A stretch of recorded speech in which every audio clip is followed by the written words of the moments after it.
I have something that I'd like to share with you, and then maybe you have some, just hear your open thoughts about it. Mhm. So a longtime friend of mine, since we're like babies, pretty much known each other, and we've grown apart, and we've grown apart for good reasons. And since then, he's been like dealing drugs and pretty much a bad path. So recently, like within the past several weeks, he got in a car crash. Cops, he had a bunch of, illegal stuff on him, and he got out of court. He basically got away scot-free. And his response is, I'm not gonna really change what I'm doing. I like what I'm doing, even though I was so close to being put in the way. He's just, I'm just trying to be happy. I'm just trying to be happy. I want to hear your thoughts on that sort of line, because it's kind of like, I hate. Let me ask you this: did you read my book? Yeah, I'm finishing the Amazon book, and yours will be next. Okay, so you haven't read it yet. So Fire Fast, Hire Slow is in the book. It's one of the chapters. And when you get through the book, you'll understand it. But basically, it doesn't matter if you share DNA with somebody. It doesn't matter if they've been a friend since you're a baby. These are the fucking like bullshit stories that we tell ourselves as men. Like we like to complicate our lives and then justify why. I'm going to complicate my life by letting this loser be in my life because I've known him since we were babies. Even though he's a fucking train wreck and everything he does invites chaos into his life, which means at some point he's going to bring chaos into your life because you're friends with him. Like you have to hire people slowly, meaning invite them into your life slowly, invite women into your life slowly, take your time to vet them, see what they're all about. And as soon as they show you who they are, and if they're a piece of shit, fucking fire them fast, man. Apprentice style. Give them the cobra like fucking Donald Trump did. You're fired. Boom. Just like that. Get the fuck out of here. You have to, though. Right on. Chaos. That's just, but dude, like that's a skill that's hard for guys to learn. Just like it's hard for guys to learn to stop simping for women. Just like it's guys have a hard time, learning not to put themselves in the friend zone with women. I know that these aren't really problems that you have, but this is a difficult pill for most guys to swallow. Like, oh, really? I have to set boundaries with people I've known since I was a baby. Well, that's a novel concept, Yeah, that's real tough, especially when a lot of your friends, I mean, gosh, I hate to be that person, but they're just like, doesn't matter, dude. I mean, quite frankly, you don't owe anybody shit. Losers. Let me just say this again. You don't owe anybody shit. I do not. And if you let these losers into your inner circle and you let them stay there, you will be inviting chaos into your life. The level of chaos, can be on a scale of 1 to fucking 10, with 10 being like ballistic, impossible, nuclear level sort of shit, and 1 being very basic. But you will be inviting chaos into your life by letting these losers into them. Gotta listen to him, man. I had a hard time with this too, dude. A real hard time with this. I had a lot of loser friends growing up, guys doing time and stuff, right, for different things. So I totally get what you're saying. And then even I hate to say this because I don't mean to disparage the veteran community or whatever, but I get a lot of guys who come out of combat war zones that are kind of messed up. They got a lot of issues, and instead of being willing to fix or solve those problems, they'd rather collect a check and continue to have issues, right?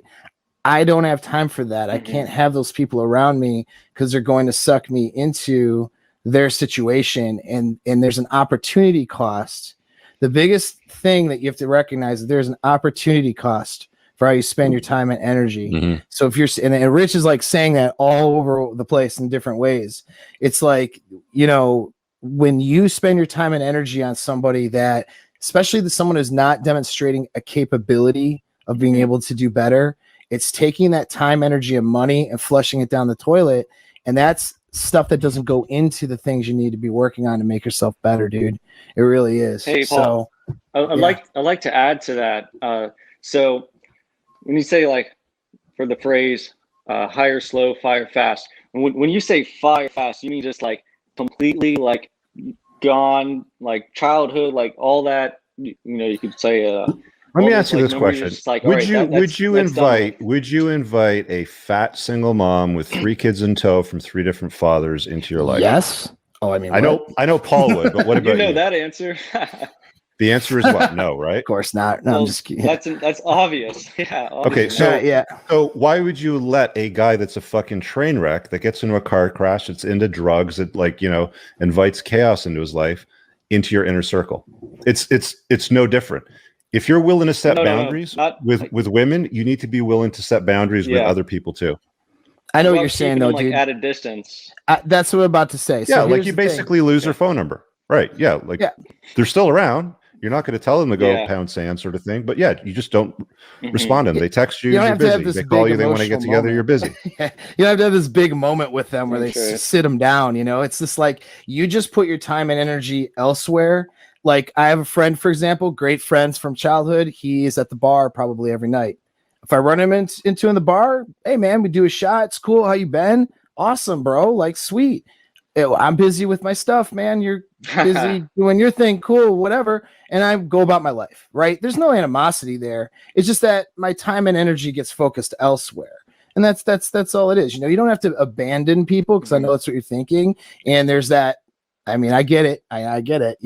But they have to demonstrate the capability to be into your world, your frame.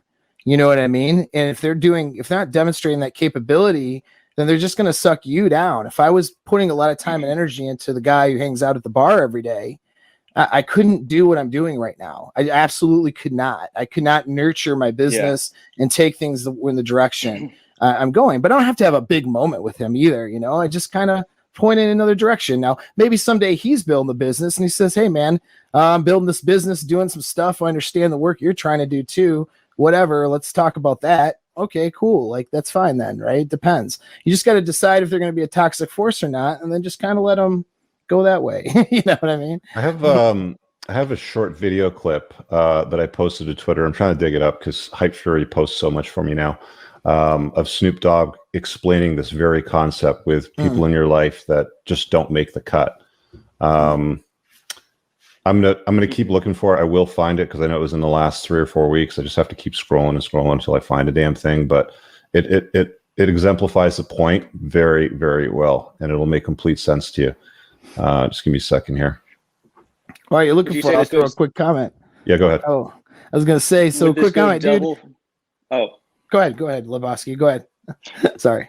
Does that go double for family? Just because you share DNA, it doesn't change anything. Yeah, it's the same, man. It's just the same. I'll tell you how bad it was, me not wanting to, abandon my friends and all that stuff. I've given away a Cadillac before. I let a dude borrow my Cadillac. I haven't seen it back yet. I had a few cars, you know what I mean? And there were no McLarens, okay, but I had a BMW, I had a Cadillac. Veteran friend got in some trouble. His car, I was having trouble.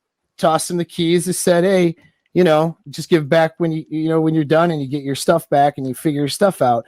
Well, long story short, the car disappears and gets thrown in jail. And so I don't care. It's just a car. But here's the thing. That was a waste of energy and time, right? That was a waste of money. I could have taken that Cadillac, sold it, put it into Bitcoin, and then donated all the Bitcoin to charity if I wanted to. Done way better impact than doing what I did, right? And so, yeah, you can learn these lessons as you go along. All right, so listen up because Snoop's about to I'm sure your gut told you too. Oh, yeah. All right, you ready? This is the gap when we start. This is the gap as you grow. Notice how you grow and they don't. So how do you close the gap? You got to come back down. When you come back down, you lose. So you got to keep going up. That's why closing that gap got to be them catching up to you. And if they don't catch up, you got to leave them behind. All right. They don't catch up. You got to leave their asses behind. That's it. It's as simple as that. You're going to get out of life what you tolerate. If you tolerate mediocrity from people in your inner circle, don't expect your life to be one of excellence. You're going to have chaos in it. You are inviting chaos into it. You have a choice. These guys can either come up to you or you can leave them behind. You don't have to go down to their level. Make sense? Right on.